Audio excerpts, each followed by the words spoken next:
So how many of you just started?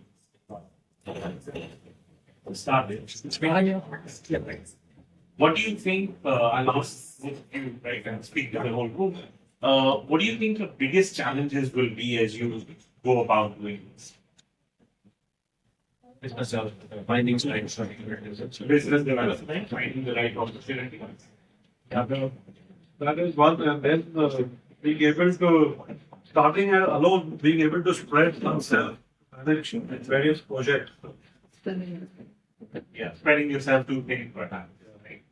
And sir, if I may ask you, Amran, what do you think what have been one of the biggest challenges that you have faced over the last few years as you set up your consulting strategy? Yes, one is obviously getting the business. If you're working individual freelance, you are completely lost. Because this universe, you are competing obviously with companies, competing with the top 4 or top 6, and then the next dozen, and then a few dozen, and then you are also there providing the same. You only make a difference when you get an assignment because of you you blood. And that is how this market. Right? I have not been so that the banking tenure of my career. I have not been on the front end side, so I've not known many people in the market, in terms of companies and banks or whatever. I've been on the back end, so that has been a challenge for me. But again, I'm not enough people to still work on it. You built your network over the years. One, and then as a freelancer individual, initially, I also interacted with some of the big name consulting firms which engaged me for as a subject matter expert. Like I work very closely with GT, Janko, for a number of projects with Janko, bringing me in for one reason, because I have a lot of white hair. I'm senior man on this. The director had more black hair than I, so it presents me like that. So, the solution is everyone stop dyeing their hair. Whoever does that. yeah, It's not stop dyeing. My turn though. I'm particularly trying to tell you that. I mean, it's natural. No, when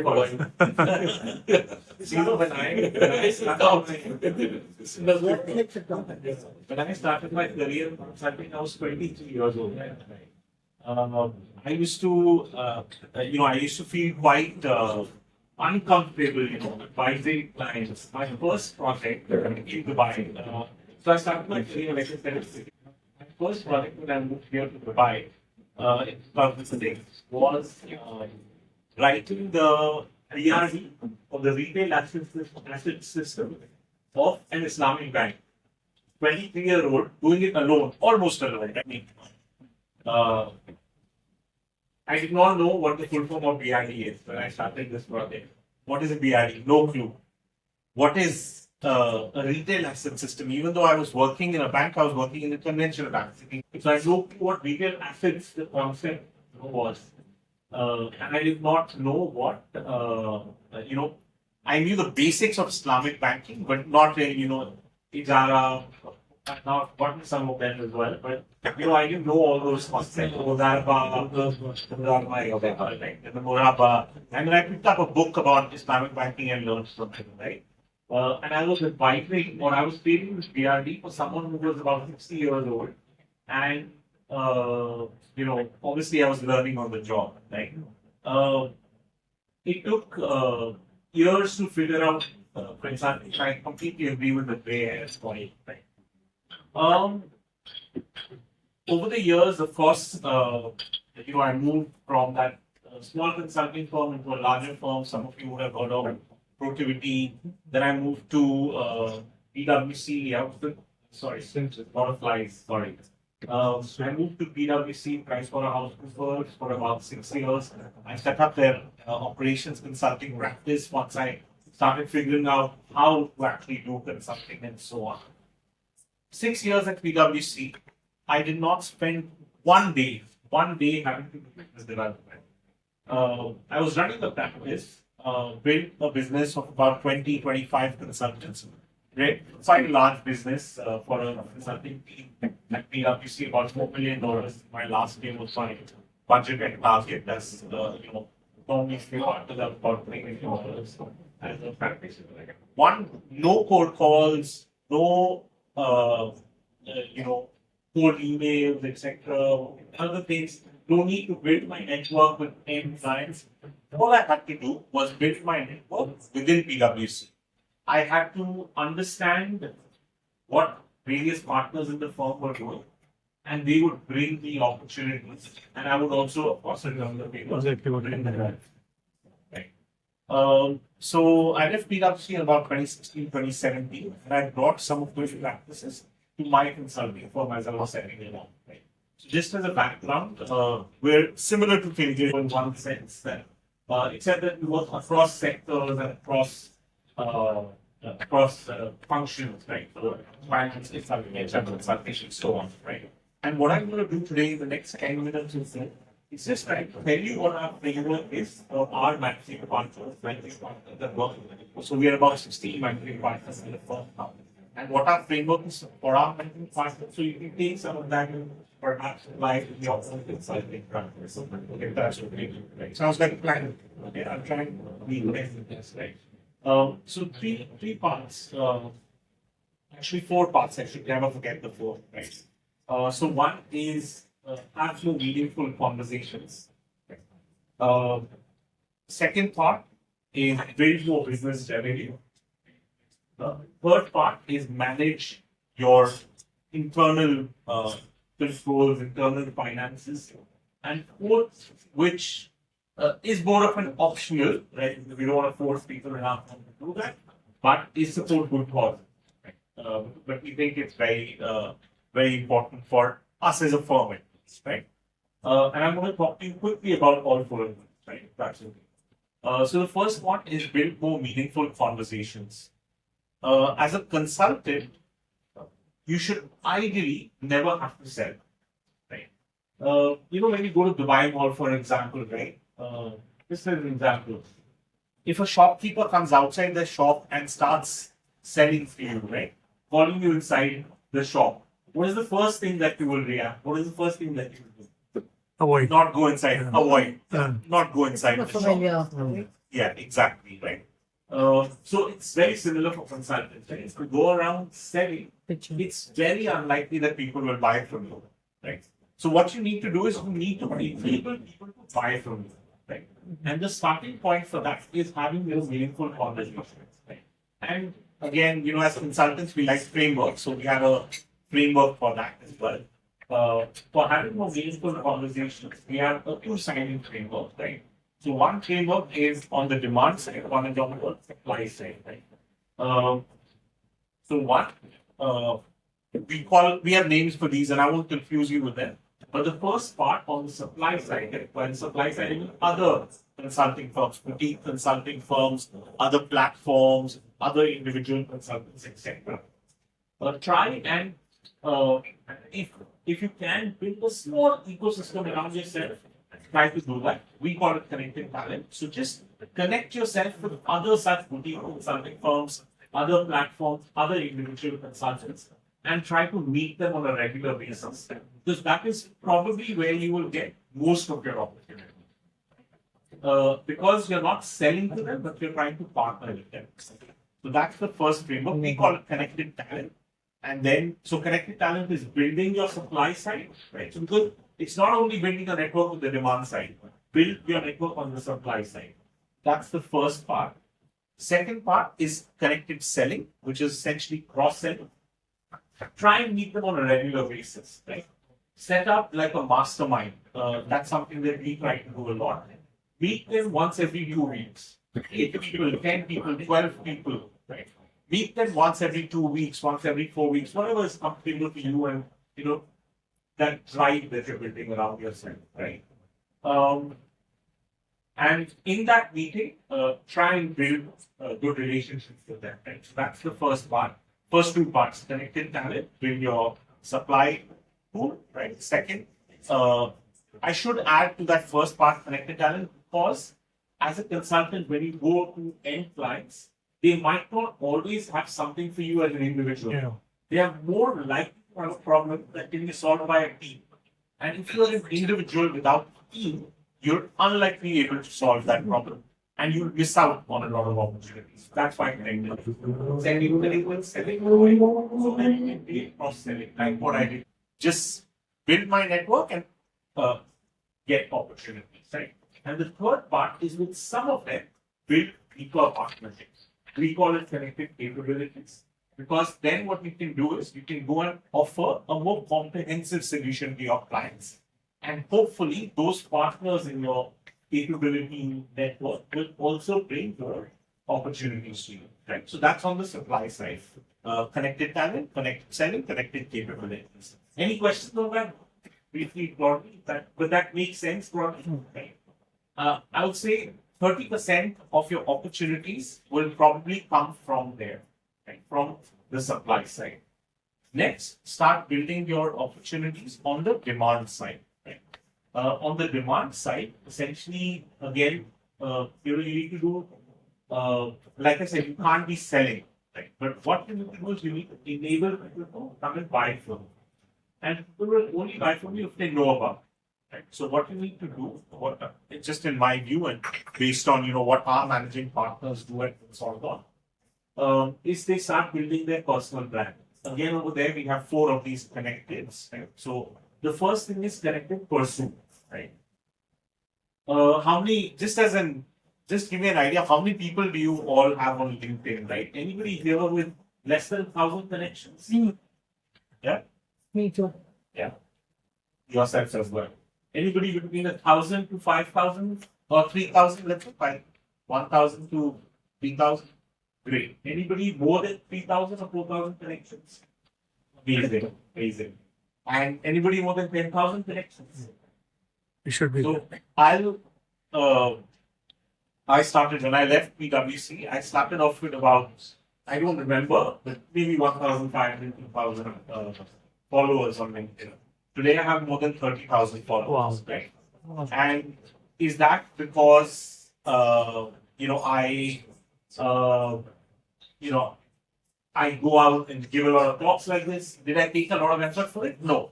Our motto at Konsalidon is minimum effort, maximum impact. Right? So you want to do that with a minimum effort. So set yourself a target. For our managing partners, we've set a target to reach 30,000 connections in the next 5 years. Right? And it's very easy to do that. It's not a big deal at all, right? Because you don't have to even do it yourself now.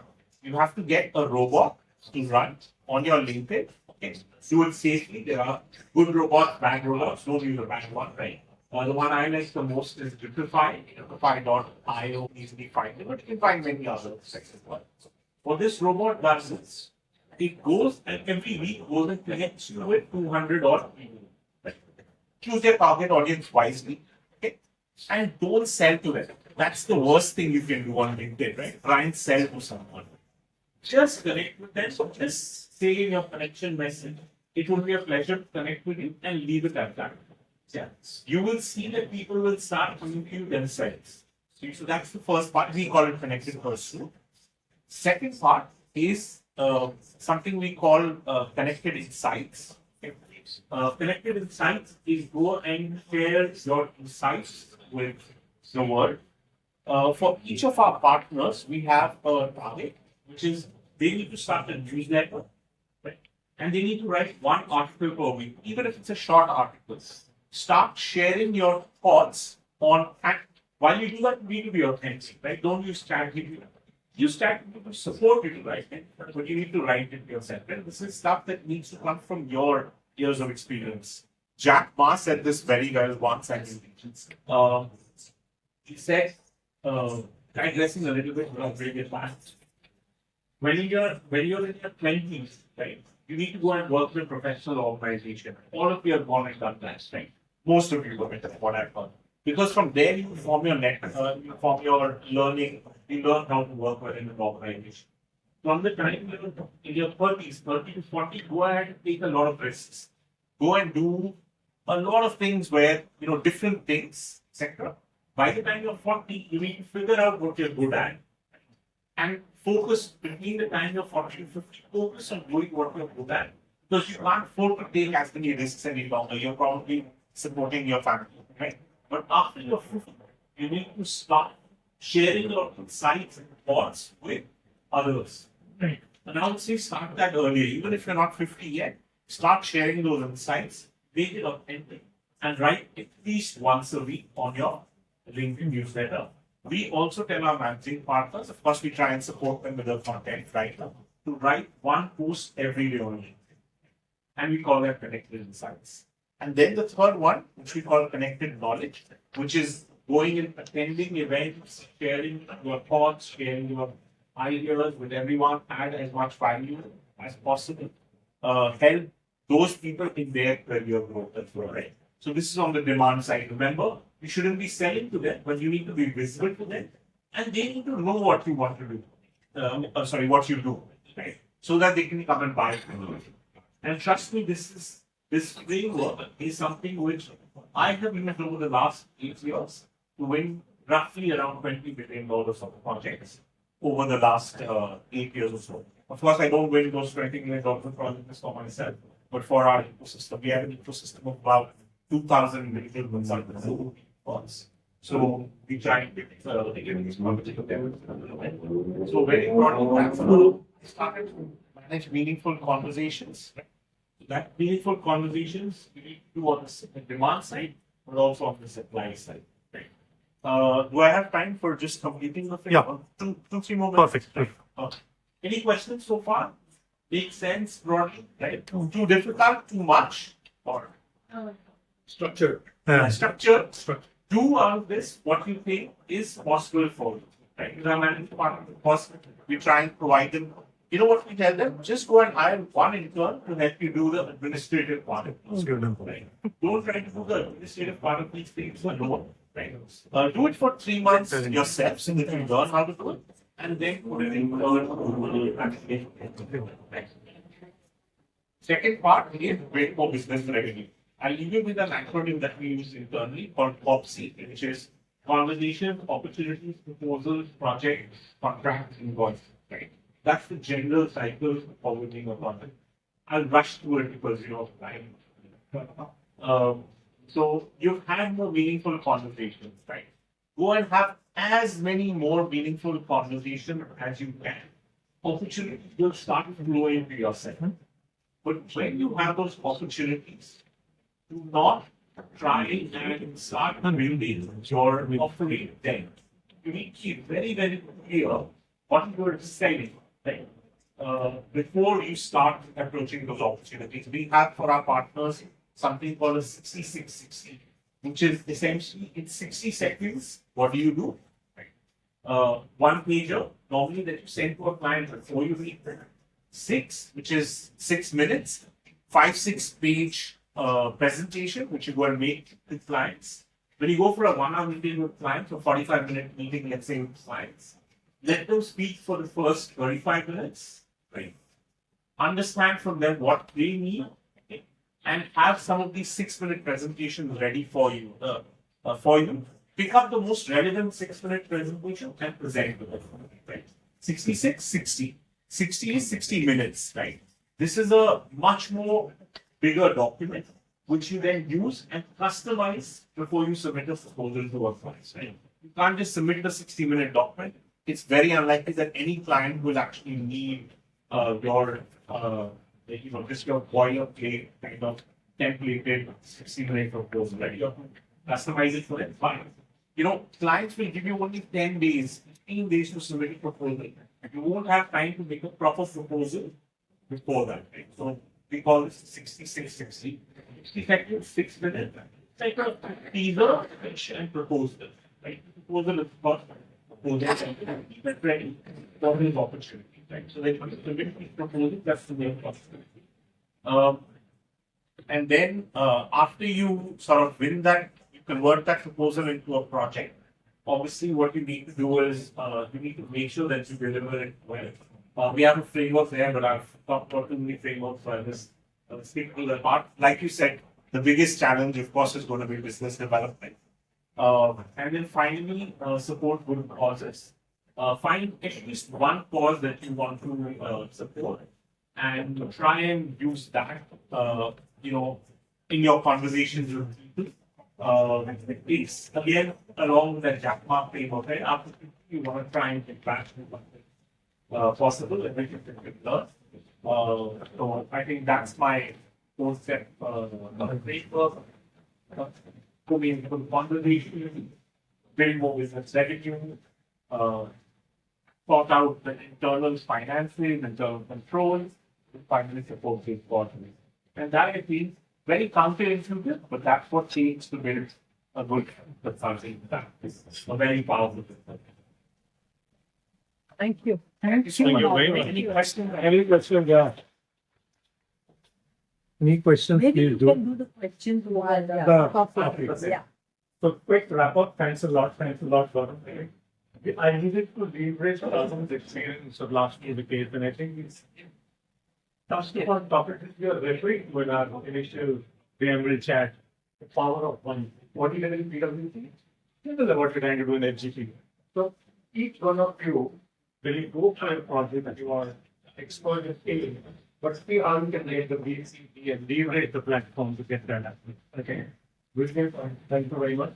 I shall send a synopsis and so nobody took notes, take notes. I've got a recording. We have one page. Yeah, so I'll send you a synopsis. Remember Get it as a What he said, the